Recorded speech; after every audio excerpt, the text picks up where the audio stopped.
But anyway, I want to try to get some sleep before I have to go to breakfast in the morning. Maybe I can get a couple hours or something. But it was nice meeting you, Josh. Yeah, it's nice. Appreciate you coming. I'll be on more. Cool.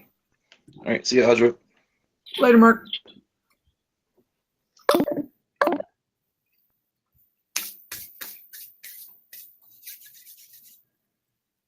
I'd be a lot more comfortable if Hillary Clinton was president right now. No, it wouldn't be. I didn't like either one of them, but I ended up basically calculating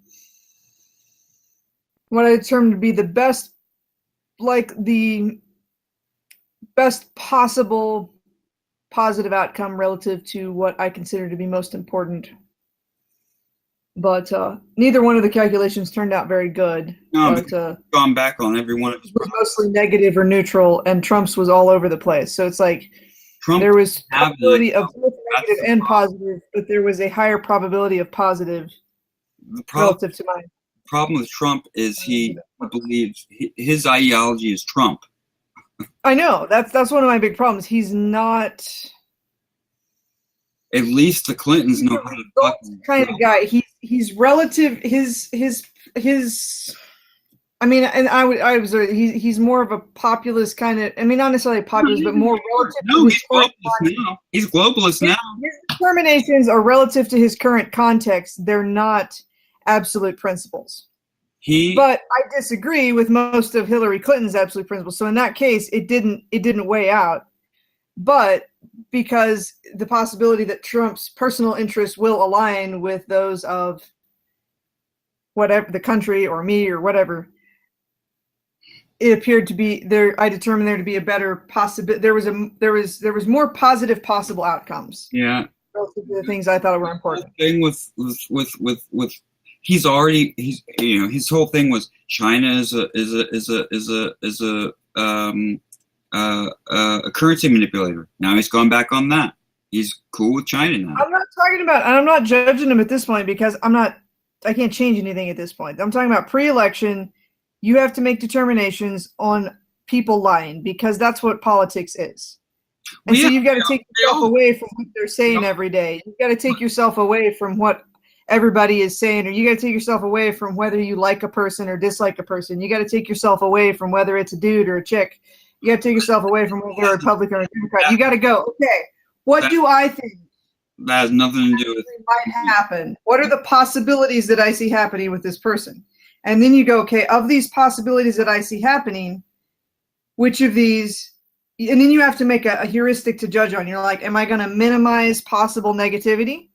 Am I going to shoot for general maximum neutrality, like, minimum frequency of, so it's not going to go much positive or much negative. So you got smaller distances it's going to go, or do you try to maximize the potential for what you determine to be positivity? And you have to make a choice between one of those heuristics. I think the entire United States calculation gave a higher probability of potential positive results with Trump. Do you still feel that way? It doesn't matter at this point. I'm curious. I'm just curious. I don't see him doing any worse than Hillary. I see him doing different things, but at the same time, it's still really early. And also, I can't make decisions on decisions that I didn't have the information that those decisions were made on. I know. You know what I mean? So I don't really have feelings about that. But he is not a governing person. Hillary and Bill know how to govern. That was honestly what it came down to. I said Hillary is the same old. I know exactly what I'm going to get. Trump is a random, worst case scenario. The way I calculated it was Trump is a random wild card sledgehammer. And I'm like, you know what? Yeah. There's actually there's a lot of positive outcomes from getting a sledgehammer in there. Yeah, well, it is not turning out that way. He has the White House, he has the House, he has the Senate, and they can't get a goddamn bill passed. Well, that's the point of it. Is you're not supposed to be passing many bills. We've been passing way too many bills. Well, he promised. I don't. It's politics. I don't worry about promises. It's not about that. It's about how they're going, because you can't determine what is actually going to happen. My whole thing is that he does not know what the fuck he's doing. The Clintons at least know how to run the government. They know how it's supposed to be done. And I don't think that's always the best thing. It may not be. It may not be. But someone shooting from their hip It's sometimes the best thing. Yeah. Sometimes you got to break a little bit of stuff too to fix things, and we're definitely already broke. I agree. But we're now talking about preemptively striking North Korea without South Korea's go ahead. And North Korea could destroy South Korea and Japan in 2 seconds. Right. I'm not saying it's good or bad at this point, the decisions that are being made. Shooting from his hip. Because I don't have the information that the decisions are being made upon. So I can't make a judgment on the potential, on one set of possible results of a possible decision. Yeah. I can make a judgment on that. We don't need to talk about this because this is getting contentious. No, it's not contentious. I don't care. I like discussing it because I like discussing everything to the ends of the earth. I don't want to forge a bad relationship with you. That's what I'm saying. I wouldn't care. As long as the only thing that I don't like is when people won't discuss their positions and won't explore them. As long as you're willing to discuss and explore, I couldn't care less what your determination is. Because if you honestly think it's right, then you'll explore it. And I'm the same way. I'll explore anything because I'm never 100% sure of anything. Can't ever be. I mean, that's logical. But I also understand I have to choose things that I have so far found to be the most consistent and not invalidated. But Right. if at any point one of those was invalidated and I was convinced, then I would ditch it. I do know one thing. When Republicans come into office, they build up a big deficit, and they lay it on the Democrats. And when the Democrats can't fix it, they blame them, and then they get elected again. Well, thank you for it. Both of the major parties are Clinton left us with a surplus. Clinton left us with a surplus. And George W. Bush spent it all on a fake war in Iraq that we didn't need to fight, which destabilized the area, which made it, Iran and Iraq, they kept each other in check because they were against each other. And when Iraq fell, ISIS came in. There was a vacuum.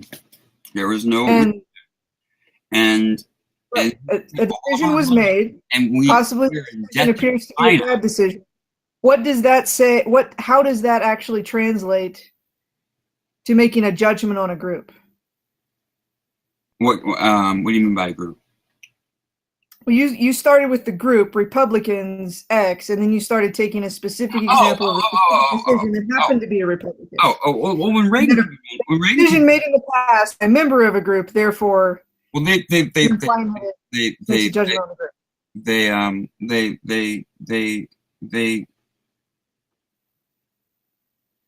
cry about fiscal responsibility. Okay, but most politicians are liars on both sides. Every time a Republican administration comes in, save for Eisenhower, and Eisenhower was a great president, they build up a deficit. And they leave it on the Democrats. And they do it with tax cuts to the super ultra rich. And they start wars. And they borrow money from China, which we are in debt to now. Yes. Okay. And we had a surplus when Clinton left office. George W. Bush, God love him. I think he's a good man. I really do. He was taken over by Dick Cheney. But we borrowed trillions of dollars from China and spent our entire surplus on a fake war in Iraq. We should have been in Afghanistan. I agree with that. And then Obama came in, and he tried his best. I mean, the deficit went down under him.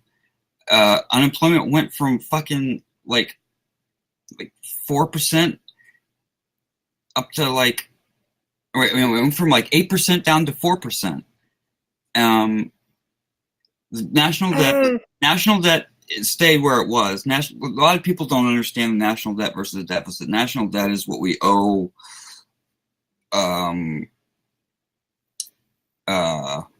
as a whole. A deficit is year by year. Obama dropped the deficit year after year after year. And the financial crash that happened was because George W. Bush propped up Fannie Mae, Freddie Mac, and got everybody to get home loans that couldn't afford it. And then the housing bubble crashed. And then they had to bail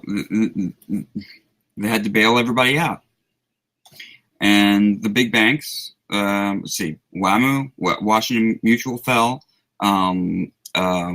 Merrill Lynch fell. What was the other one?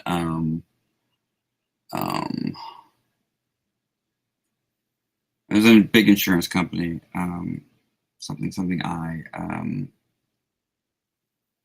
don't remember. But before the Bush administration left, they bailed out all of the banks.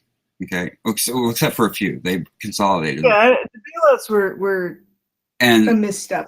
I disagreed with those. I generally disagree with that sort of interference. Yeah, well, and Mitt Romney, who said we should not have bailed out the car industry, and Obama did that and brought back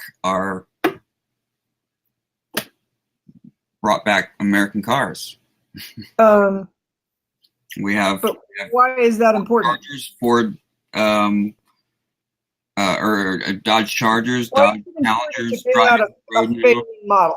If a thing is failing, why is it important to artificially sustain it? Because people depend upon it. But that implies the idea that there will be no replacement. That's the whole problem with the bailouts. It says that this exists and nothing else will ever exist to fill this space. You're obviously a Friedman economist. You're not a Keynesian. I'm a Keynesian. I believe the government spending helps spur the economy. It puts money in people's pockets. And when people have money in their pockets, they spend. And when people spend, businesses have to hire. I don't like, it's not one or the other. I mean, there's different ways to make money move, but I don't like the idea that established constructs are now the only constructs. Well, I mean, I'm a total Keynesian. The motor company has been the motor company for as long as motor companies existed.